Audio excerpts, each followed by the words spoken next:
बिस्मिल्लाहिर रहमानिर रहीम। हे समस्त जगतबासी, आज आमी शामीम आली चिश्ती आपनादेर सामने जे आलोचनाटी निये आसलाम अवश्यई ख्याल करे शुनबेन।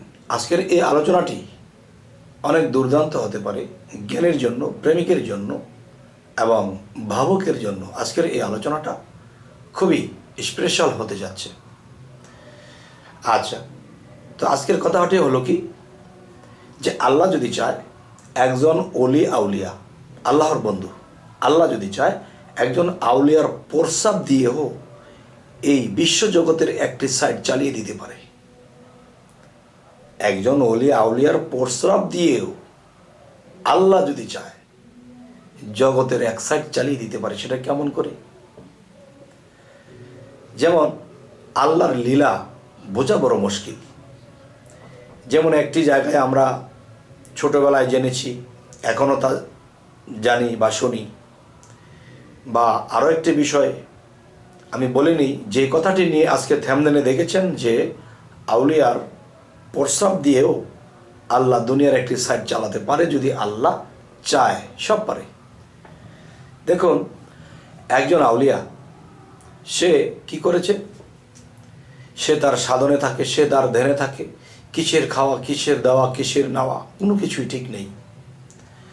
তখন দেখা যায় এই আউলিয়াটি যখন ধ্যান যোগে ছিল, সেই ধ্যান তো আল্লাহর সাথে সেই ধ্যান যোগে ছিল, তখন কিছু লোক গিয়ে বলতেছে যে লোকটা তো ধ্যানে আছে, ধ্যানটা ভাঙুক। তো তার অনেক সময় চলে যায়, তার ধ্যান ভাঙে না। তো দেখা যায় আস্তে আস্তে কিছু শব্দ করতে শুরু করেছে, কোনো চিল্লা হাল্লা করতে শুরু করেছে। আস্তে আস্তে আস্তে একটা সময় দেখা যায় সে আউলিয়ার, সেই সাধুর আস্তে আস্তে খেয়াল হয়েছে যে কোনো শব্দ তার কানে আসছে।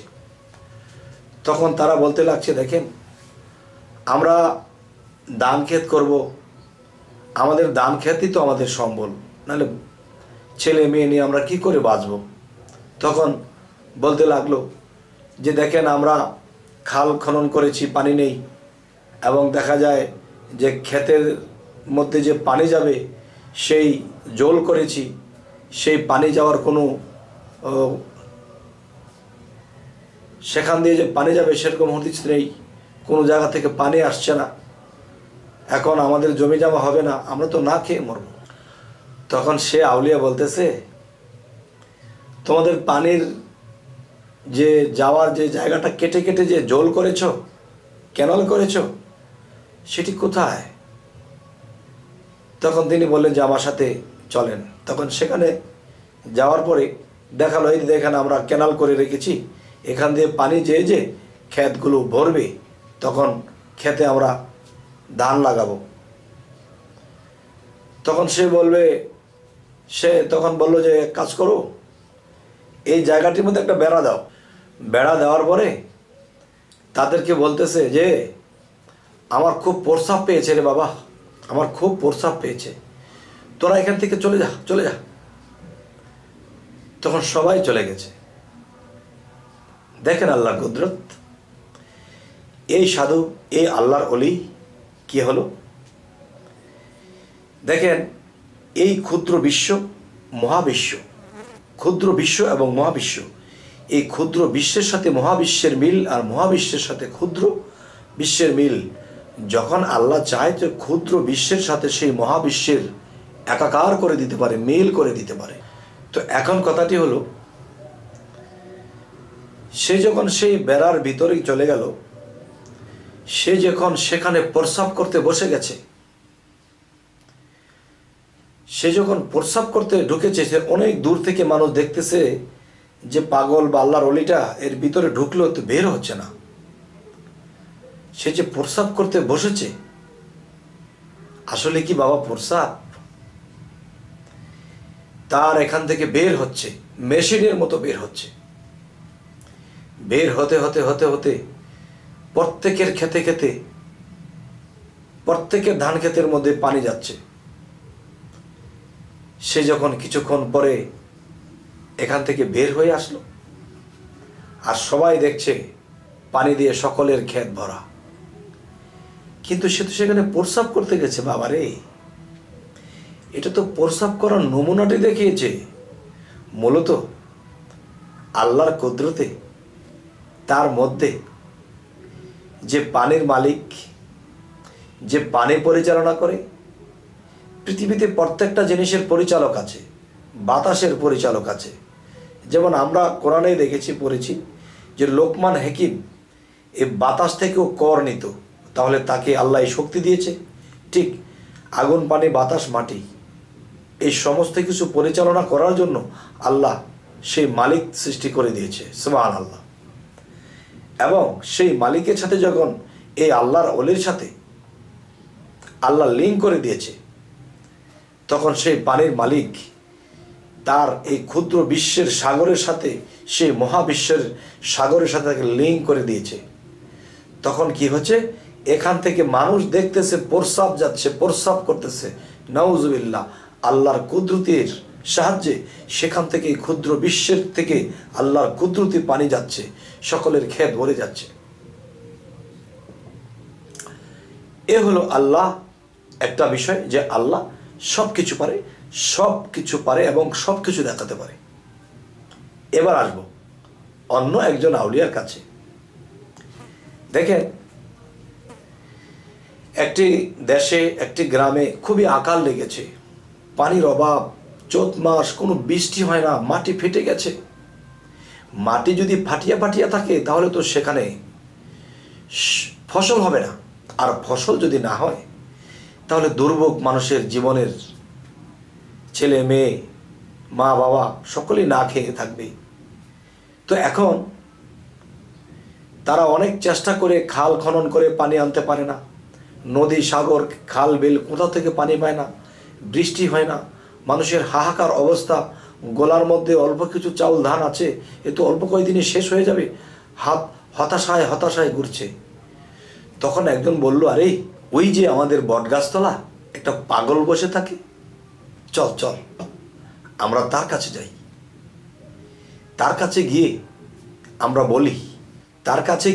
বলি যে হে আল্লাহর ওলি, আপনাকে বিশ্বাস করি, আমরা তো আল্লাহর পাগল, আমাদের এই যে খেতে পানি নেই, আমরা দান বলতে পারছি না। তখন সে পাগলা, দেখেন এক একটা ওলিকে দিয়ে, এক একটা আল্লাহর পাগলকে দিয়ে এক এক রকম আল্লাহর লীলা প্রকাশ করে। এ কি মুসল্লিদেরকে দিয়ে করে? এ কি কোনো ব্যবসায়ী, এ কোনো প্রতাপশালীকে দিয়ে করে, এ কোনো রাজনৈতিক নেতাকে দিয়ে সব করে না, আল্লাহর পাগলকে দিয়ে করে, যারা আল্লাহর জন্যে ফালাফিল্লা হয়ে গেছে, নিজে খাবার চিন্তা, নামার চিন্তা, কাপড় পরার চিন্তা, সমস্ত চিন্তা যারা বাদ দিয়ে দিয়েছে, একমাত্র আল্লাহর পাগলকে দিয়ে আল্লাহ এই খেলাগুলো করে।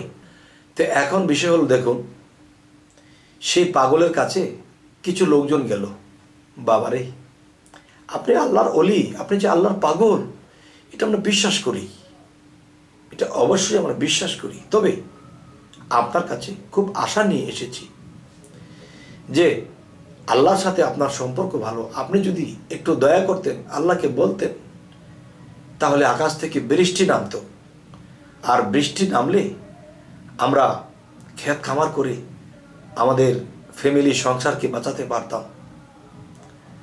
তখন পাগল মুচকি হেসে বলে, বাবারে তোরা আর মানুষ পেলি না, তোরা আর মানুষ পেলি না যে আমার কাছে এসেছিস, যে আমি আল্লাহকে বললে আল্লাহ বৃষ্টি দেবে। হ্যাঁ, তোদের এত বিশ্বাস, আল্লাহর সাথে আমার দুশমনি আছে, দেখতে চাস তোরা? আল্লাহর সাথে আমার দুশমনি আছে। তখন কইতেছে, হে পাগল বাবা, কি বলেন? আমরা বিশ্বাস করি আল্লাহ আপনার কথা শুনবে, আমরা খুব অসুবিধায় পড়ে গেছি, আমাদের খাবার দাবার কমে গেছে, সামনে কি করে চলবো, ছেলে মেয়েরা না খেয়ে মরবে। তখন সে পাগল বলতেছে, তোরা কি আমার কথা বিশ্বাস করিস না যে আল্লাহর সাথে যে আমার দুশমনি আছে? তোরা বিশ্বাস করিস না? দেখতে চাস? এই দেখ, আমার জামা কাপড় নেই, আমার কিচ্ছু নেই, আমার শরীরে একটা ল্যাঙ্গট পরা আছে, এই ল্যাঙ্গটটা পরেই আমি থাকি। এই ল্যাঙ্গটটা আজকে 1 বছর যাবৎ কোনো ধোয়া হয় না, না ধুইতে ধুইতে এটা মাটি হয়ে গেছে। তো আল্লাহর সাথে যে আমার দুশমনি আছে তা তোরা পরীক্ষা করবি? আচ্ছা।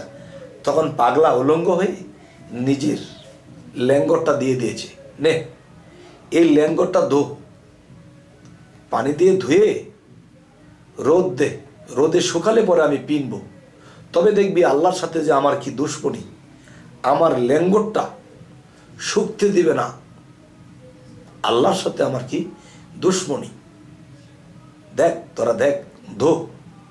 তখন পানি দিয়ে এটাকে সুন্দর করে ধুয়ে রোদ দিয়েছে, তখন এমন বৃষ্টি নামছে, এখন পাগলা বলতেছে দেখ দেখ আল্লাহর সাথে যে আমার কি দুশ্মনী, আমার ল্যাঙ্গরটা শুকতে দিবে না, আমাকে উলঙ্গ বানিয়ে রাখবে। দেখেছিস তোরা, দেখ আল্লাহর সাথে আমার দুশ্মনী না হলে দেখ আমার ল্যাঙ্গরটাকে শুকতে দিচ্ছে না, বৃষ্টি নেমে গেছে। হে জগতবাসী, আল্লাহর লীলা কোথায় প্রকাশ করে, কিভাবে প্রকাশ করে। তার ল্যাঙ্গরটা 1 বছর ধরে ধোয় না, আজকে ধোয়ার কি দরকার? দরকার তো এই জন্য আল্লাহর সাথে তার দুশ্মনী প্রমাণ করলো, এই ফাঁকে তাদেরকে ক্ষেত পানি দিয়ে ভরে দিল। সুবহান আল্লাহ, সুবহান আল্লাহ। হে পৃথিবীর মানুষ, আল্লাহর ওলিদের খেলা বোঝা অনেক মুশকিল। দেখবেন সব উল্টাপাল্টা বলছে, উল্টাপাল্টা কথা বলছে, উল্টাপাল্টা চলছে, নাই নামাজ নাই রোজা, হয়ে থাকে সোজা, নাই কোনো খাওয়া দাওয়া নাই নাওয়া। তারপরেও সে কি করলো, একজনে প্রস্রাব করে দিল, ভরে গেল, আরেকজনে ল্যাঙ্গট শুকাতে দিল, আল্লাহর সাথে দুশ্মনী আছে, বৃষ্টি নেমে গেল। কিছু বুঝলেন? ইয়া আল্লাহ, ইয়া আল্লাহ। হে সমস্ত জগতবাসী, আমি আপনাদের সামনে এই আলোচনাগুলো কেন করি? এই পৃথিবীতে কোন পাগল আসল আর কোন পাগল নকল, এটা তো সাধারণ মানুষে বোঝে না। যেহেতু বুঝি না, সে যদি দরবেশ না হয়ে দরবেশের ভেষ ধরেছে, তাহলে তার শেষটা আল্লাহই করবে। আর যদি কেউ আসল দরবেশ হয়েছে, সে আল্লাহর কাছে সঠিকটাই পেয়ে যাবে, আল্লাহ তাকে সে পুরস্কার দিয়ে দেবে। কিন্তু চিনি না যেহেতু, পাগল ফকিরদেরকে আমাদের মারার প্রয়োজন নেই। হ্যাঁ, তবে একটি কথা হলো কি, যে মানুষ কেউ নামাজের মাধ্যমে আল্লাহকে পেয়েছে, কেউ জিকিরের মধ্যে আল্লাহকে পেয়েছে, কেউ ধ্যান সাধনার মধ্যে আল্লাহকে পেয়েছে, কেউ মানব সেবার মধ্যে আল্লাহকে পেয়েছে, আবার কেউ বড় বড় অলি আউলিয়া বড় বড় মানুষকে খুশি করে সে আউলিয়া হয়েছে। এক একজনে এক এক পথে আল্লাহ লাভ করেছে। কিন্তু আমরা যদি বলি যে না, নামাজ ছাড়া কিছু নেই, বাবা নামাজের বাহিরেও আল্লাহর ইবাদত আছে। যেমন হযরত মুহাম্মদ সাল্লাল্লাহু আলাইহি সাল্লাম, তিনি হেরা পর্বতের গুহায় ধ্যানের দেশে ছিলেন, সাধনার দেশে ছিলেন। তিনি 14.5 বছর, 52 বছর যখন বয়স হলো, তখন আল্লাহর সাথে দিদার করে তখন আল্লাহর কাছ থেকে নামাজ এনেছে। এর আগে কি করেছে, এটাও কিন্তু আমাদের করতে হবে। আর সেই কাজগুলো পাগল ফকিররা করেছে, যার ফলে তাদেরকে দিয়ে আল্লাহ অনেক বড় বড় খেলা দেখায়, মৃতকেও জীবিত করে দেখায়, এবং দেখা যায় যে অসাধ্য কাজকে বাধ্য করে দেখায়। যাই হোক, এই সমস্ত জগতবাসী, আজকের এই আলোচনা যদি আপনাদের কাছে ভালো লাগে তো অবশ্যই সাবস্ক্রাইব করে নেবেন, পরবর্তীতে যেন ভালো আলোচনা এনে দিতে পারি। তো সকলে ভালো থাকবেন, আল্লাহ হাফিজ।